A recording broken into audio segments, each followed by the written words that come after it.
हाँ समस्त को मो नमस्कार मो सुमित्रा आमर ओएलएम तरफ आमर गोटे जेंडर प्रोग्राम चली जोटा कि तार प्रोजेक्ट ना हूँ स्वयं प्रोजेक्ट रे आम कौन कौन डॉक्यूमेंट्स भरवा आज टी आलोचना करवा।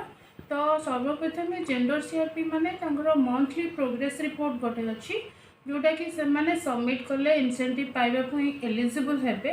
तो आज आम एमपीआर केमती फिलअप करवा शिखा। प्रत्येक जेंडर सीआरपी प्रति मासर 25 रु 30 तारीख भितर से एमपीआर सबमिट करेंगे।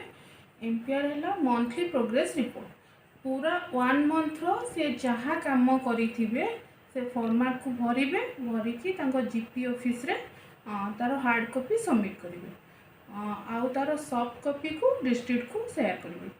तो एमपीआर केमी फिलअप करवा और एमपीआर फॉर्मेट रे कौन कौन अच्छी आसतु देखा। प्रथम आसला आमर जेंडर सीआरपी प्रेरणा दीदी तांकर मासिक कार्यकलापर विवरणी है यहाँ सी जो मास भरुचंती मासर ना पकेबे आईटा कौ वर्ष चलुची से वर्ष पकेबे। देन तार आसला प्रेरणा दीदी नाम जो प्रेरणा दीदी यहाँ भरुचंती तांको ना पकेबे। 2 रे आसला मोबाइल नंबर पकेबे। 3 रे ग्राम पंचायत ना पकेबे। 4 ब्लॉक रो ना पकेबे जिलार ना पकेबे आउ पंचायतर प्रकार आमर जोटी सीओई जीपी रे जेहेतु चलुची तो ये से सीओई बोली लिखिबे। सेंटर ऑफ एक्सीलेंसी से केवल टिक चिन्ह मारिदेवार अच्छी। स्वयं कि जीटीएम यहाँ आमर स्वयं प्रोग्राम चली गोटे पार्ट तो सी स्वयं बोली ये लिखिबे। दाखल करने तारीख कौ दिन सी एमपीआर टी सबमिट कर 25 तारीख सबमिट करेंगे कि 30 तारीख रे जो दिन जीपी रे सबमिट करेंगे से दिन तारीख पकेबे आ तल को से निजर दस्तखत करेंगे। प्रथम जो पार्ट आम शिखिले से आम पार्ट ए रो भागटा आमर सरीगला। एबे पार्ट बी रे आम देखुंती प्रेरणा केन्द्र रे परामर्श और रेफराल सेवा से ही मासरे सी कौन कौन परामर्श रेफराल सेवा देइचंती। B1 प्रथम आसूची प्रेरणा केन्द्र स्थान कौ जगार प्रेरणा केन्द्र खोल जाइए से जगार ना पकेबे। ठिकाना पूरा एड्रेस व घर नंबर पकेबे। गाँव ना पकेबे पंचायत ना पकेबे आउ परिदर्शन सप्ताह पकेबे। आमर प्रेरणा दीदी प्रति सप्ताह को 2 दिन जीपी ऑफिस रे बसुचंती। तो जो जीपी ऑफिस रे जो 2 दिन बसुचंती टोटाल जदि आम मास को देखा टोटाल सी 8 दिन रु 10 दिन भितर बसबे। जदि गोटे मास 5टा सप्ताह पड़ुची ताल सी 10 दिन बसबे। जदि 4टा सप्ताह पड़ुची ताल सी 8 दिन बसबे। तो सी केमिति बसबे ना प्रथम आसला प्रथम सप्ताह रे सी 2 दिन जो बसुचंती से 2 दिन 2टा जाक तारीख पकेबे। सेमती सेकेंड मासर जो 2 दिन बसबे से 2 दिन तारीख एमती प्रत्येक सप्ताह 2 दिन रे जो जो जो तारीख रे से बसी थे से तारीख डेट पकेबे। तापर आसला नुआ केस रो पंजीकरण संख्या। सपोज तुमको सप्ताह 1 रो प्रथम दिन रे किछि केस आसीनी देन से एडी 0 पकेबे। जदि द्वितीय सप्ताह को गोटे केस आसीला ताले 1 बोली पकेबे।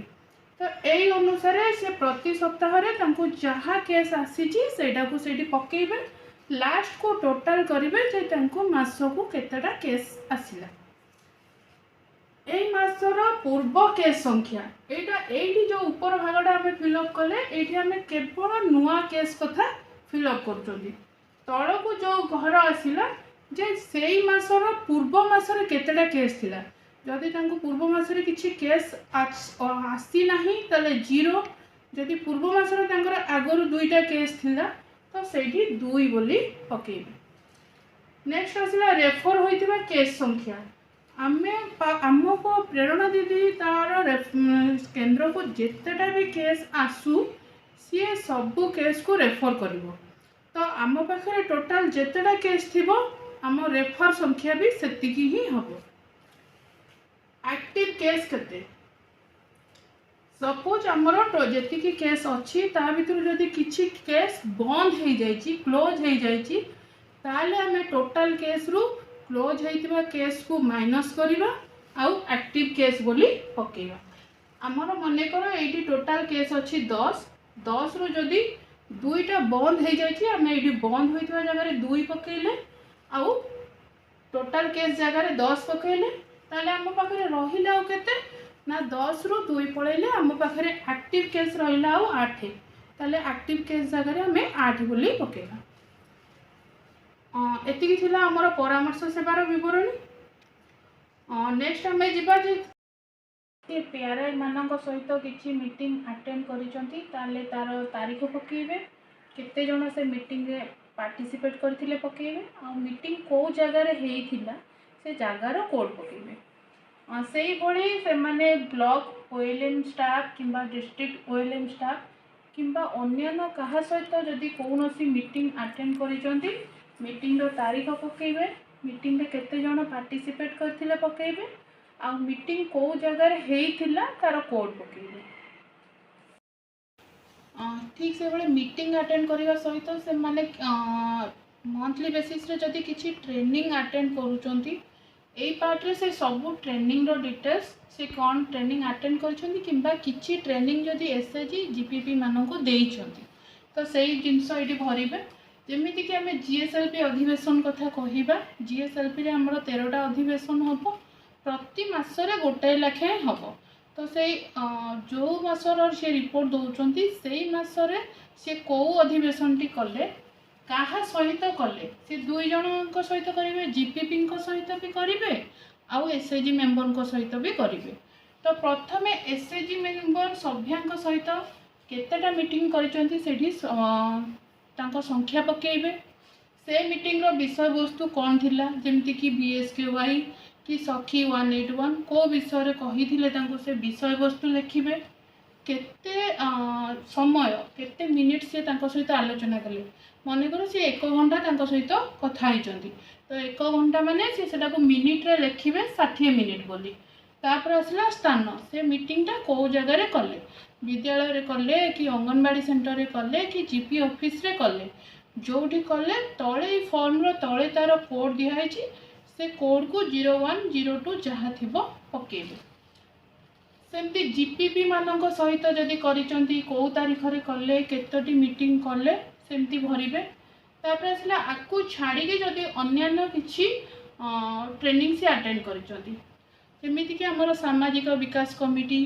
किंबा किशोरी बालिका मानक सहित किंबा अन्य किछि जेमिति हमें आलोचना करथिले हमर सोशल एक्शन कमिटी रो मीटिंग प्रति सीएलएफ आउ जीपीएलएफ रे हबो तो प्रति सीएलएफ आउ जीपीएलएफ लेवल रे से जेतेटा मीटिंग अटेंड करिसंती सेतेटार संख्या पकेबे को विषय रे आलोचना हला पकेबे केते मिनिट आलोचना कले पकेबे आउ को जगह रे मीटिंग हला से जगह रे कोड पकेबे सेम जिनस जदि से अंगनवाड़ी सेंटर रे एडोलसेंट बा किशोरी बालिका मानक सहित किछि मीटिंग करूचंती से भली भरिबे जदि किछि से भली करि नांती से जगह को खाली छाड़िबे अथवा 0 पकेबे आकु छाड़ी जदि अलग किछि मीटिंग से करिचंती सेठी पकेई पारंती नहले से जगह को छाड़ी पारंती खाली प्रति मास हमर जीपीएलएफ रे गोटे मंथली इवेंट होबार अछि सेथिरे हमर विभिन्न प्रकार प्रतियोगिता हबो जेमति कोन कोन हेई परिबो झोटी कंपटीशन करेंगे गीत गाइबा करें कविता आवृत्ति करें खेलकूद करें आपको छाड़ी जदि से अलग किसी चाहूँगी अन्य घरे से पकई पारे आ से मीटिंग बा से इवेंटा से कौ तारीख रे कले तार डेट पकेबे से केते से कंपटीशन बा इवेंट रे केते जण पार्टिसिपेट कले तार नंबर्स पकेबे सेम जिनस एठी भी मध्य आसीबो सेटा कौ जगह रे हेइथिला से जगार कोड पड़िबो तो यहीटा गला एतिकी तापर आसला कार्यकलाप बा कौन कौन डॉक्यूमेंट से बनइबे कार्यकलाप प्रगति विवरणी से मासकू कौन काम कले तार गोटे रिपोर्ट बनइबे से जेमिति कि केस स्टडी हो बा केस स्टडी रो विवरणी जदि गोटे केस स्टडी सक्सेसफुली क्लोज हेइची से तार गोटे 1 पेज रो केस स्टडी बनइबे से तार ना एटी देबे केस स्टडी बोली पठाई तारीख सेटा कौ डेट तो ऊपर आम जो कहते जे सब जगह कोड पकेवा कथा कहते तो युवाक है तार कोड जमीक आमर ग्राम पंचायत फेडरेशन नंबर जीपीएलएफ ऑफिस रो कोड होची 01, पंचायत ऑफिस रो कोड 02, विद्यालय हेले 03, जड़े सभ्यांक गृह जदि होची 04, अन्य ताकू छाड़ी जदि अलग कौ जगह भी मीटिंग होईची तो से जगार कोड आम 05 बोली पकाउछंती। तो यही कोड अनुसार आपणकर ऊपर फॉर्मेट रे जोटी जोटी स्थान रो कोड देइथिबो आपण सेटा को सेठी नेकी ए कोडटा को पकेबार यही अनुसार भरबार अच्छी। तो यहाँ थिला हमरा कंप्लीटली पूरा एमपीआर आपन को यही अनुसार फिलअप करार अच्छी। आउ प्रति मास 25 तारीख भीतर यहाँ फिलअप करके एमडी पाखे सबमिट करार अच्छी। यहाँ कंप्लीटली फिलअप कला आपड़ इनसेंटिव पाइबा एलिजिबल हेबे। Thank you.